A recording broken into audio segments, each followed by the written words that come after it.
Okay, everybody, how are you doing? I hope you're having a wonderful day. And as promised, I'm recording a fairly short lecture module. Uh, the class session last night went a while, and I posted a supplemental lab session this morning. It's over in the announcements area, and I'm also going to post this lecture as session in the announcements as well. I've also had about, I think, maybe 4 or 5 people at this point who have gone over into the getting started and greeting your colleagues. And if you look over here in the left-hand side of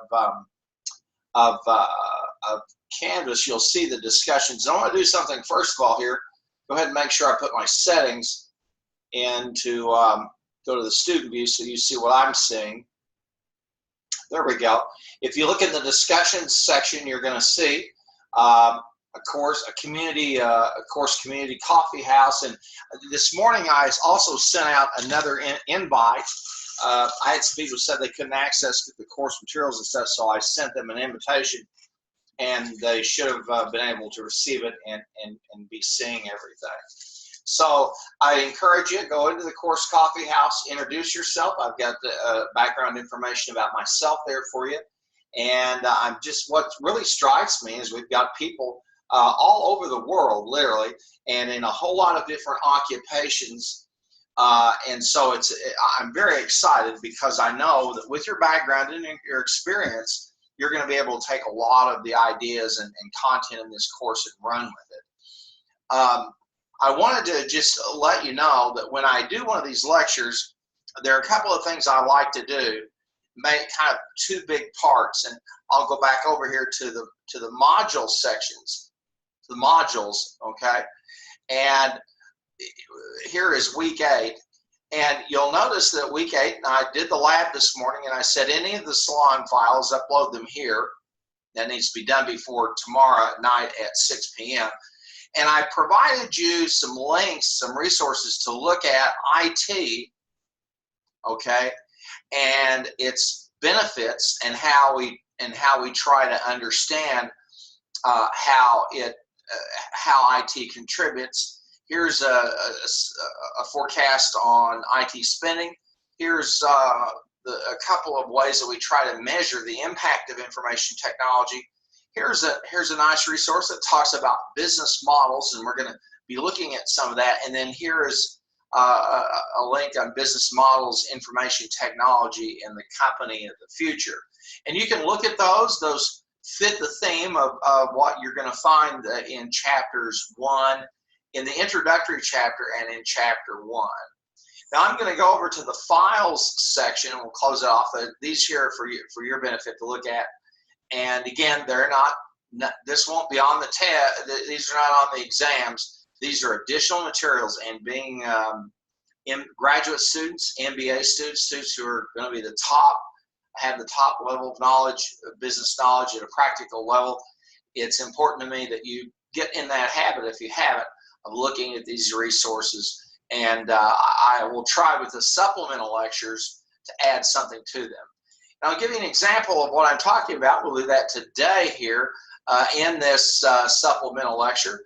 If you click on the files, okay, you're going to find the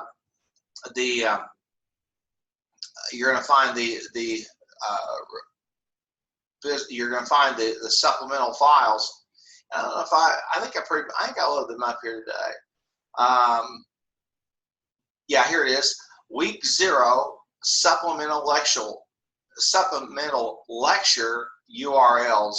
This document, and I'll just I'm going to download it. Okay, it has all of the URLs. Now, because I wasn't certain always about the permalink on all these, I left these ghastly things, which you should be able to click on, or you can try and take them over to Bitly if you want and trim them down. But they really look at the following pieces: Porter's strategy, because that textbook talks a lot about Porter. Then competing on analytics, a slide share about competing analytics, and then the stages of competing on analytics. My focus in this course is on IT as a as a tool for decision making that is decision centric. And a piece of that involves the dashboard where we monitor what's happening externally and internally, okay? And what feeds into that is this notion that we are competing on analytics. And I want to diminish this down for just a moment. And if you don't have this book, I'm going to suggest here's a book I really, really strongly suggest that you get. And I'll go over here and I'll take a look in books. And you can get a peek inside if you wish to. And it's Competing on Analytics.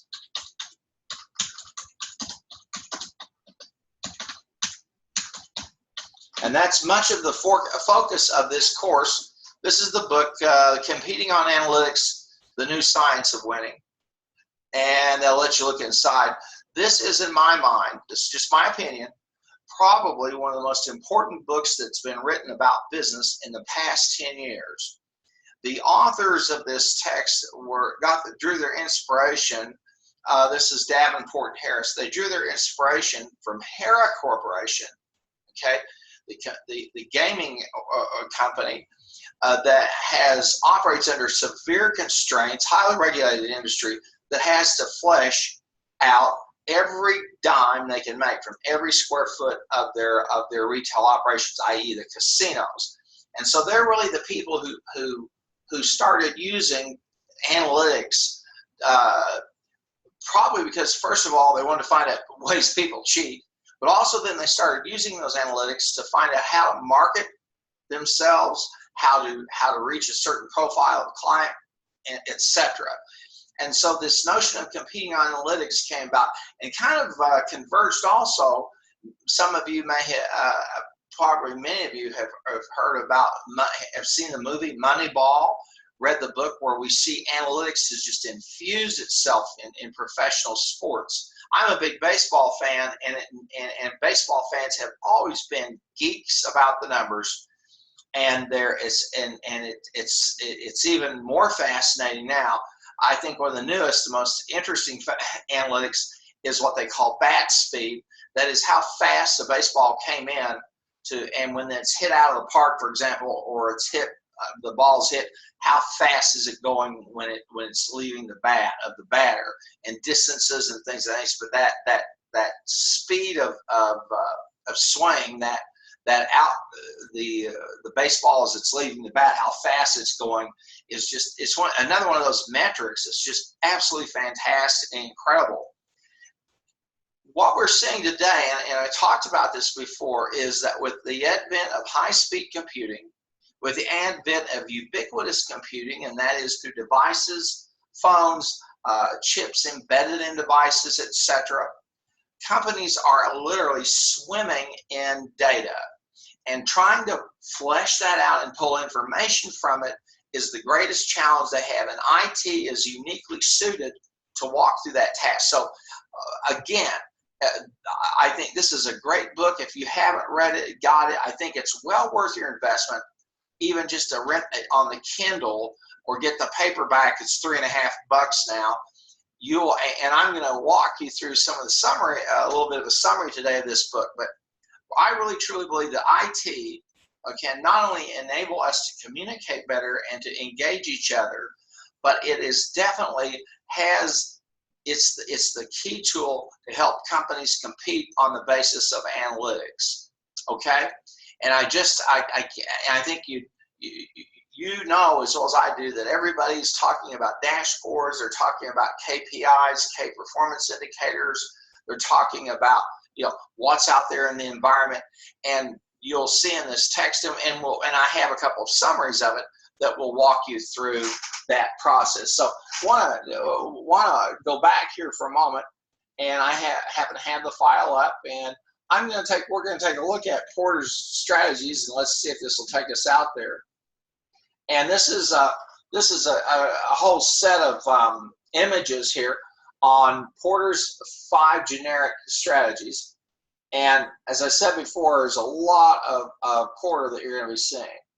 And so I'm going to open this up for you to see, okay? And here basically are the 5 strategies, okay? And I'm going to go ahead and take this And I'm going to size it up a little more so we can see it a little better. Okay. Those competitive strategies are based on the best cost provider strategy. In other words, the optimal. And they look at the type of competitive advantage being pursued versus the market target. Okay. And you can see the overall cost leader, where they try to have a low cost strategy. And here's where they have broad or differentiation of products. Here's a focused low cost strategy to focus on a niche. Or here's a focus where they differentiate themselves, i.e. they try to find a competitive niche. I think it's a fantastic model, but again, it assumes that the industry and the structure of the industry are what drive things. And here's that same model in a variety of drawings, okay? And so I think it's important for you to see those and to look at them. And the textbook talks a lot about them in terms of the strategies. Now here is a nice PowerPoint again that gives you that the market and what you're trying to notice. We talk about the best cost provider strategy. One of the reasons that I think IT is so important is that it enables us to look at how can the company optimize. And you remember when I did the lab, supplemental lab, when you take a look at that, and when we had the lecture session, I talked about optimization. Optimization is where I try to take the best and try to achieve the best results with the information I have. And so I think that there's some really good stuff there for you to look at. And the book covers Porter to a great extent, and different examples of how we try to do this. So you're going to see this Porter's generic competitive strategies overlaid all the way. And for example, right now, Amazon, okay, is really taking that focused differentiation strategy. They are offering more products. They make most of their money off of rare, okay, or low-selling books, as opposed to selling a bunch of books by some presidential candidate or by a former president, something like that. They use what they call a long tail strategy. And so they've worked on that focused differentiation, and I guarantee you they use analytics to the hilt. And that's why we talk about in the course, how do I take data and convert it to information, and then take information and convert it into knowledge. I have another link that will give us, and this is a couple of things. Here's a report from Babson that deals with competing on analytics. And this is a PDF. I think you want to take a look at that, Babson Executive Education, and what they're doing. And they talk a lot about what do we mean by analytics and building an analytic culture. And I believe IT, if it does anything, it does two things. One, it allows people to communicate and collaborate internally and externally, and augments the ability to get information to the right person at the right time. I think the other is that it helps companies determine what is my optimal response to a given situation, or what is the optimal approach or strategy I should take. How do I optimize, okay? And that's meaning working the best with what I have. And so this is a PDF, and I would encourage you to take a look at it as well. I have another resource for you about on competing on analytics. And you can read faster than I can talk. This is a review, or this is an article that was written by Davenport. You can see it's almost 10 years old now. Still, he really does lay out, okay, the use and how we're using analytics and advanced analytics. And I really encourage you, again, remember this is a article that's quite a bit old, but I'm going to go ahead and bring this up here in some size. And where he talks about different business functions, okay, and how analytics can be of assistance to you, okay? And again, we looked at yesterday, we used, and then in the supplemental lab, which I recorded today, we played around with the goal seek, we played around with the scenario manager, where we looked at alternative outcomes or particularly alternative futures.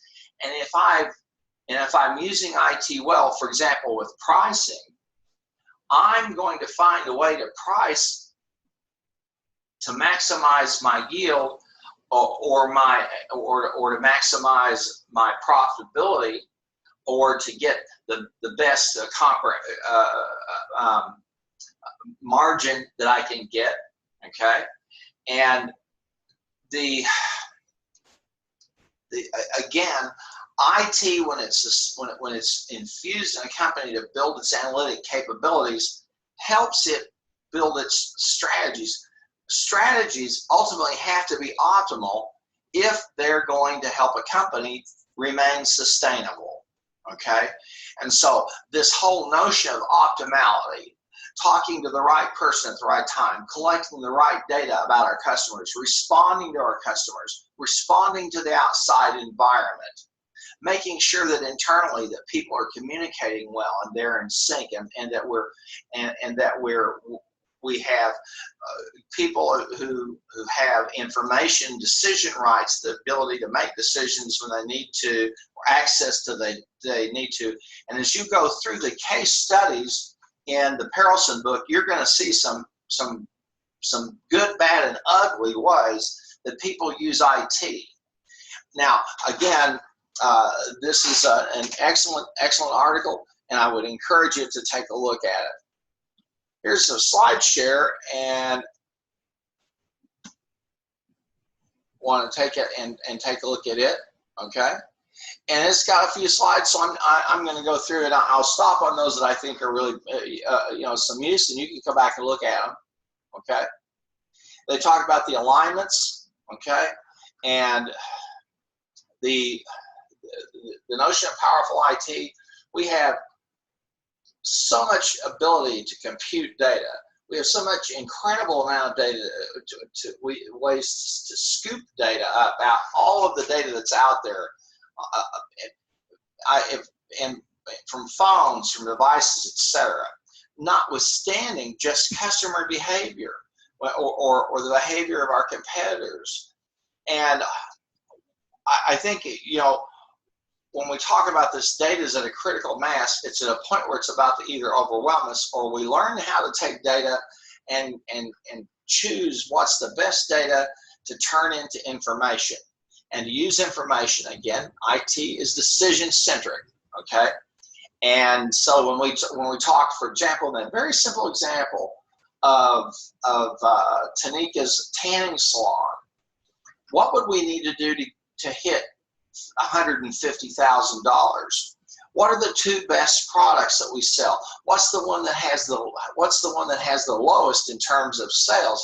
And are those good questions? Because we looked at those one stop at $5 versus those bigger ticket items that seem to generate the greatest amount of sales. And so we would want to talk about that. And we talked about complementary selling, and we talked about the elasticity of price. And again, that's the kind of thing when we come to data is at a critical mass. Now, do people have the skill to open up a spreadsheet or open up a dashboard and pull that data out and see it? And how do we make that routine? When we talk about dashboards and we talk about business intelligence data, there are really two things that we're doing. One is what I would call routine or standard. How much did I sell this week? How much did I sell last month? Okay, then another standardized would be forward-looking. Given the past performance, if we can trust it, what will we do next week or next year? Okay, and I shared with you the experiences I had when I worked in mergers and acquisition doing cash flow forecasts, where we were able to run 1,000 scenarios for the two entities and say, here's what it looks like. And here's here are these on the outstream, the outliers. Here's what looks like is most likely to happen given the conditions that we think are out there. And then business needs. I won't spend as much time on this slide, but what are analytics? And you can see they give you the degree of intelligence versus the competitive advantage it's produced. And notice right at the very top is decision optimization. This is one level, okay, of analytics. And here then we start to move from just building statistical models to decision optimization. We've got to have these things, and then we have the reporting, the degree of intelligence that goes along with reporting. So when they talk about analytics, this is what we're talking about, okay? This is why I talk so much about and why we're going to look at databases and here I mentioned ad hoc reports versus standard reports, and why we talk about alerts and those kinds of things. And competing on the basis of analytics, as we talk about, is the better way. Okay, and then what we mean by competition in terms of analytical competition. Okay, and some companies, very established companies, that are using that use analytics to handle pricing risk. That's Progressive is obviously an insurance company. P&G supply chain, got to do that.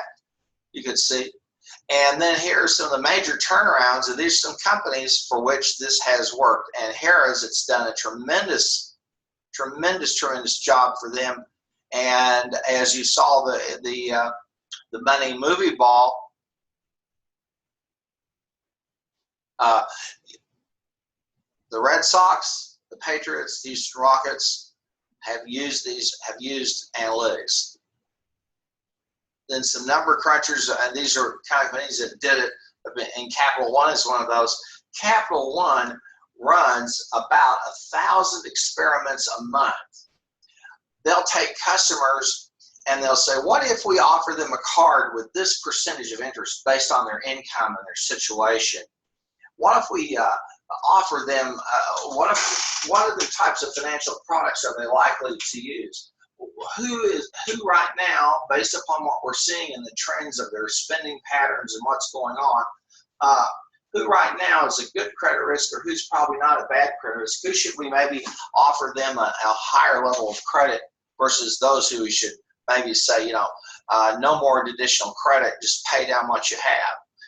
And so it's an old joke around Capital One that when they start seeing credit cards come in where the purchase occurred in the afternoon and flowers and a restaurant and a motel, it probably means there's problems afoot for that married couple who had that card with them. And those are one of those kinds of tales that you hear. Amazon is another supply. We've talked about them, and is just incredible. And then cutting across the industries, and of course in sports. And this is what they call the analytical delta, where we might get pieces of questions, we optimize, we improve our performance, and then we make progress. These are the stages of analytical competitors, and some of the research that they did, and the different stages, and some data that they collected. Okay. And they took a study and looked at these companies who were really invested in analytics and looked at some metrics and found that they're much more successful. This is again, IT is decision centric, and we optimize a distinctive capability or external relationship always are talking about optimization. The best that we can do given the constraints, the resources under which we operate. And just some more information about what they mean by that delta. And taking data, wrangling it, making it cleaner, making it easier to work with. We did a little data wrangling last night when we took that table, that summary table of all of the sales. We copied it, okay, and put it into another part of the spreadsheet or into another worksheet, okay, and just raw form. And then we went back and did a little more formatting of it. A lot of the data that we have just doesn't fit in what tables and columns. It just doesn't fit into it. So we have to do some data wrangling, and we get all kinds of data. And people who are out there, particularly folks in the hard sciences, use a programming called R programming, which is designed to take data that's in all kinds of formats and standardize them and get them to a point where we can do some work with them. And there's some of the new in enterprise, and this is an enterprise-wide customer view, okay? And you can see how it flows across the internal transaction and the processes in which the data is used. And we want that. We want to know in terms of external or attitudes, what are people saying about us out there in social media? Are they complaining about our products? What do our inbound emails say? Okay, is there a common theme or a problem? Are people saying this doesn't work or here's a problem, and can we pull out and call that data from those emails to our customer service department and do something with them? Some practical example.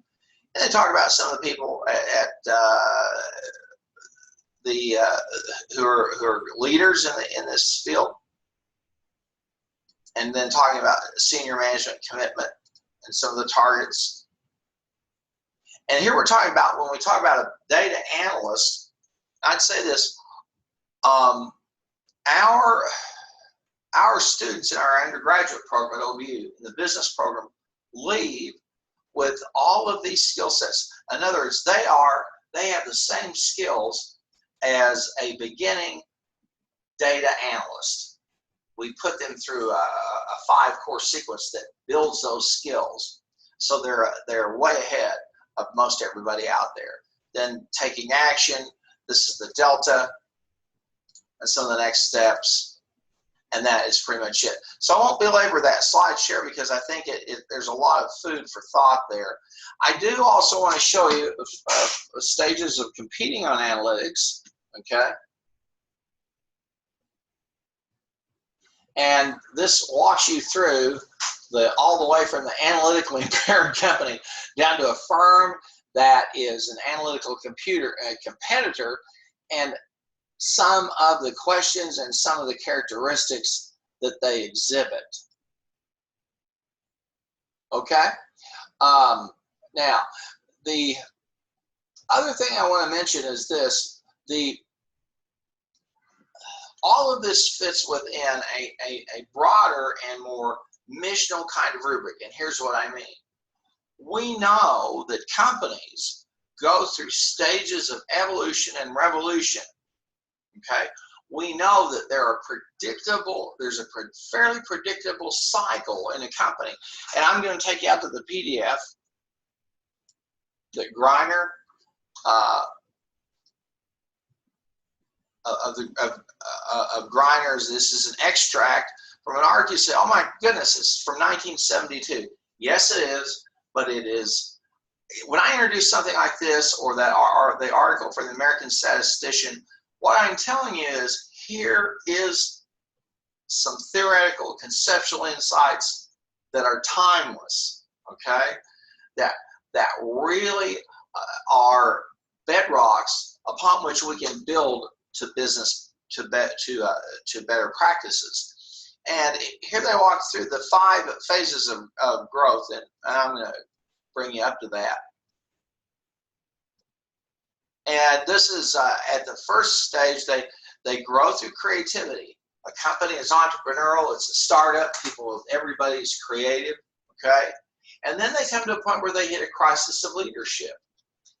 If you look at the Apple Corporation, that's a great example of it. Apple was, Steve Jobs and Apple, they were doing all kinds of things, but then they hit a point where they didn't have the leadership talent they needed to relate to the people on Wall Street.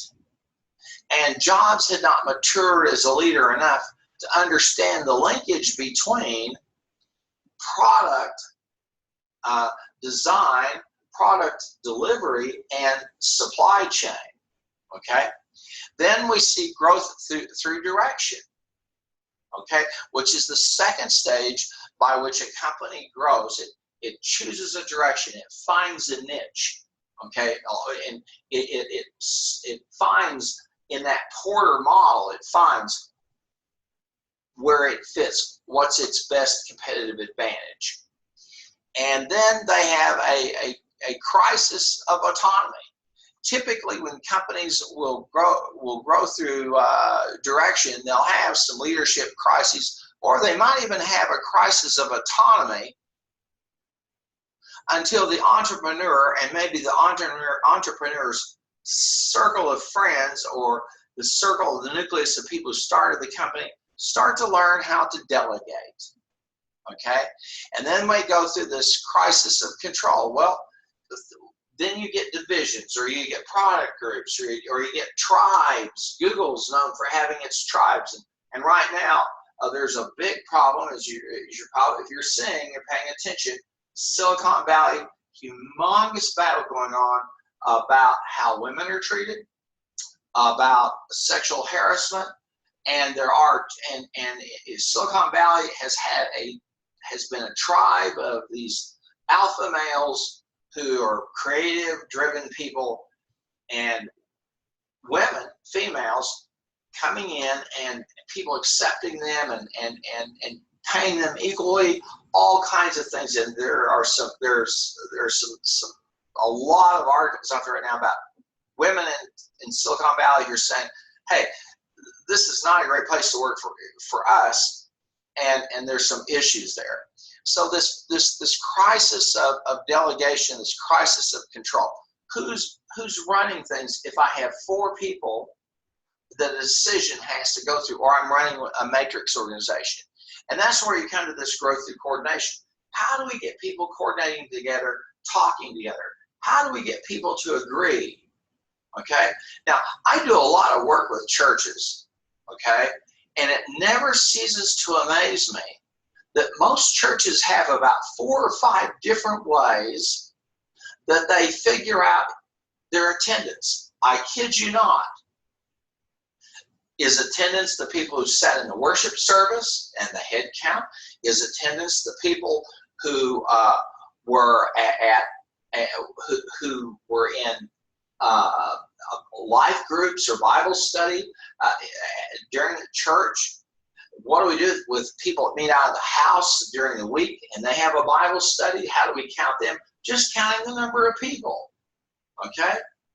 And then another is a member. Does a person cease to be a member if they haven't been here for 5 years, but they've never given us a letter and said, I've moved to another church? How do we? So you kind of see these problems of trying to adjudicate those decisional rights and to coordinate those things and get them all pulled together.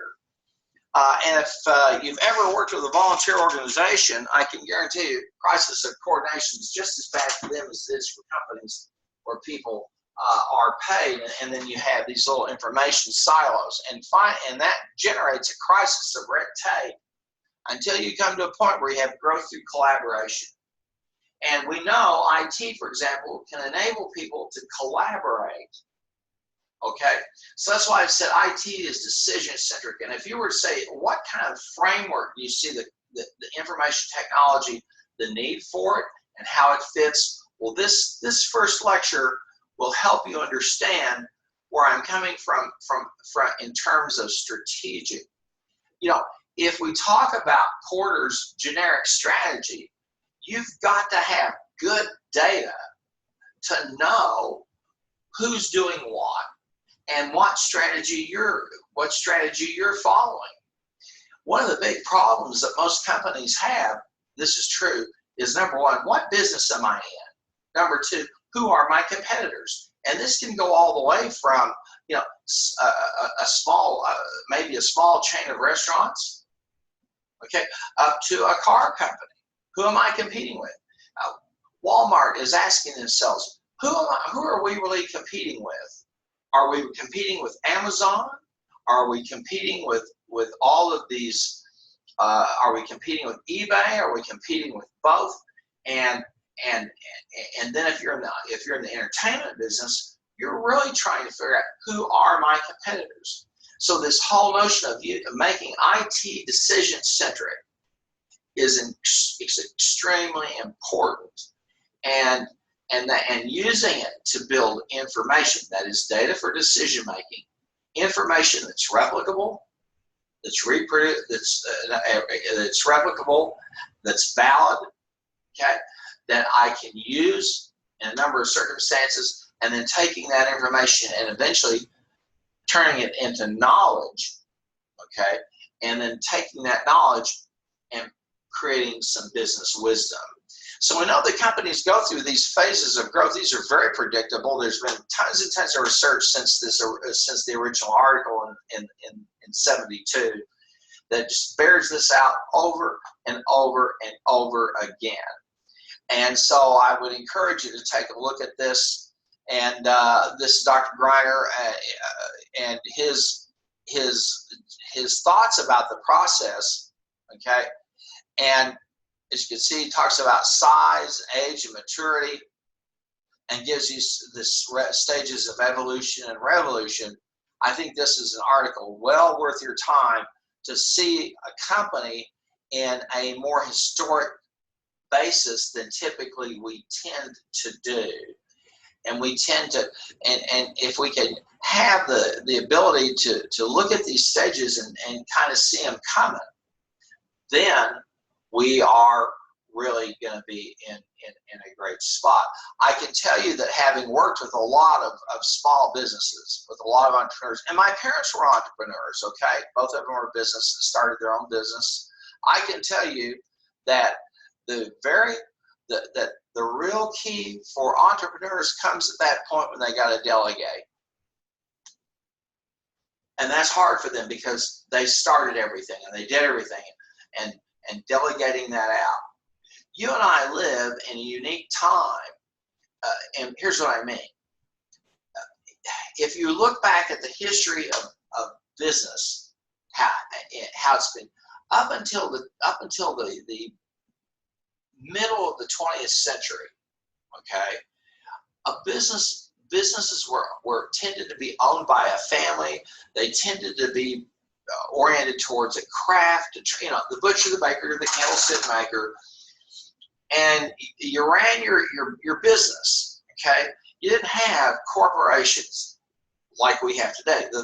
Now the Benedictine monks were one of the earliest corporations. I think they formed around 11 or 1200, and they created this thing called a corpus, a body, something that would live on once the human beings who worked in the thing died off.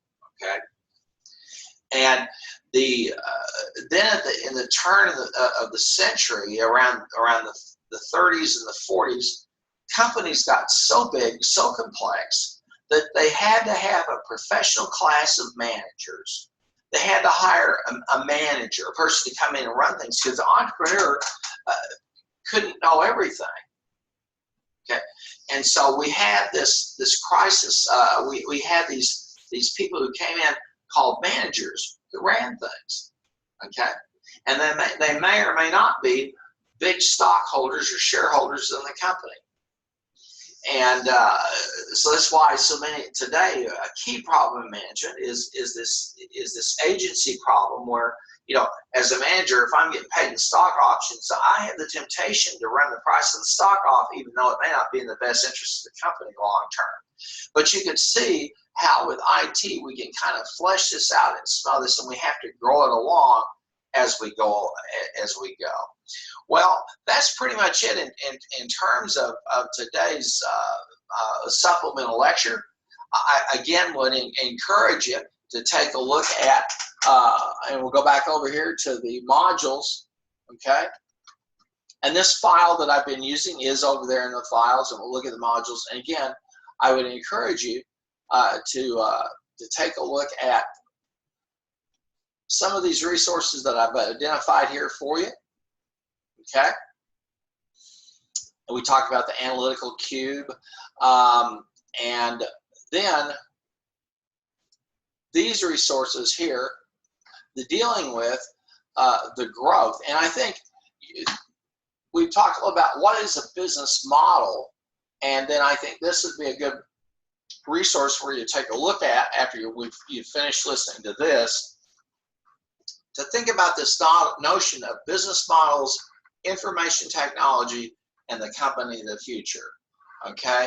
And all I can say is that this is, again, keep focused on the notion that IT is about using data for decision making and getting us data, and also about allowing us to collaborate more effectively with each other internally and with our customers, our stakeholders out there in the world, and then also to snoop around in our external environment and find out what's coming down the road. So I would encourage you to take a look at those, and hopefully so that you understand my approach to this, and my belief is that IT has to be something that augments company strategy. It supports company strategy. And that when we buy machines, or we use a particular software, or we go out and we put our stuff on the cloud, or whatever you go along and you do, always asking yourself, how does this fit within our company strategy? How does it augment that? Where does it fit in that business diamond that we talked about? Thank you so much for the time, and I will, and this will be the end of the supplemental lecture. And again, don't forget, you've got some work coming up. You have this one file that's due. As I said in the supplemental lab, all you have to do is upload any one of the Salon files, and you're good.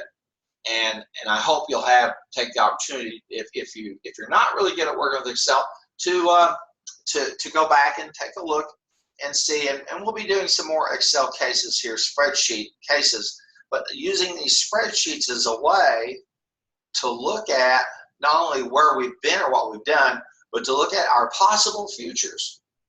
Okay, what happens if I raise the price on this item? How much more of it do I have to sell to get there? And that one Salon file, and I would really encourage you to look at it. Let me pop back over here to the files area.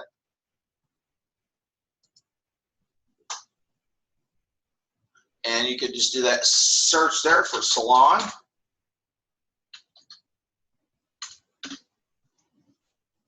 And here's the Salon scenario using the simplex. And I'd like you to take a look at that, especially where, and you'll see that they report the sensitivity analysis when I set a goal, okay, and then I changed some of the constraints and said, here's the goal, and I have some constraints created. And we'll talk some more about how that's done next week. So I'll probably be returning to this file just to talk about this process of optimization and how it fits in this notion of using IT, making IT decision-centric, and feeding into company strategy and feeding into company analytics, okay? The KPIs, the key information I have to make sure that our company is on track.